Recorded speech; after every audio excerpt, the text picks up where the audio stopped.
철도노조 파업이 오늘 11일로 사흘째를 맞았습니다.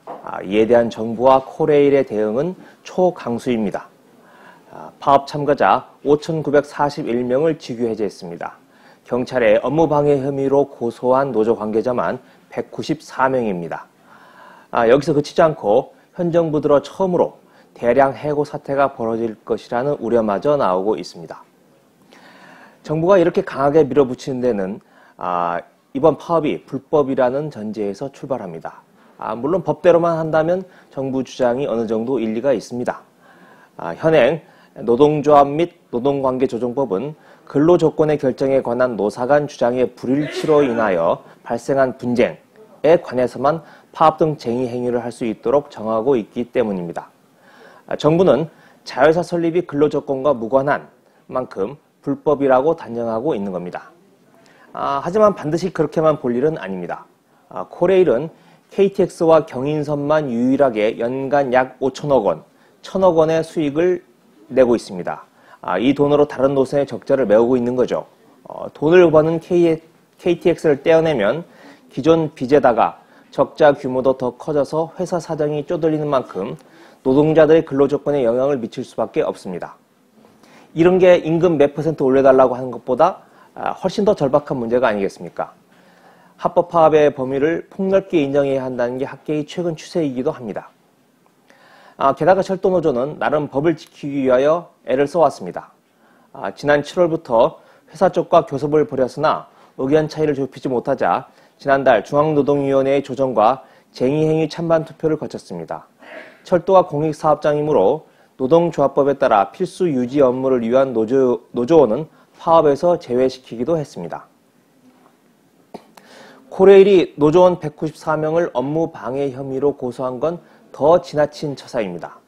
4년 전에도 철도노조 파업이 있었습니다.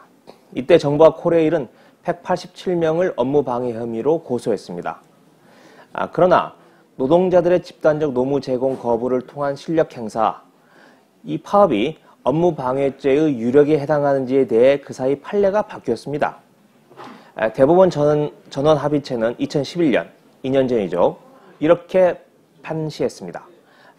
파업이 언제나 업무 방해죄에 해당하는 것으로 볼 것은 아니고 사용자가 예측할 수 없는 시기에 전격적으로 이루어져서 사용자 사업 운영에 심대한 혼란 내지 막대한 손해를 초래할 경우에만 업무 방해죄가 성립한다고 판결한 것입니다. 대법원 판례에 비춰보면 어느 한 구석 업무 방해에 해당하는 곳이 없는데도 습관적으로 고소고발을 남발한 것입니다. 합법이네 불법이네를 따지려면 우선 짚어야 할 것은 회사 쪽의 처사입니다. 코레일은 10일 임시이사회를 열어서 수서발 KTX 운영법인 설립을 전격적으로 의결했습니다. 임시이사회는 공기업의 장이 임명하는 상임이사의 수를 전체 이사 정수의 2분의 1 미만으로 하도록 규정하고 있습니다.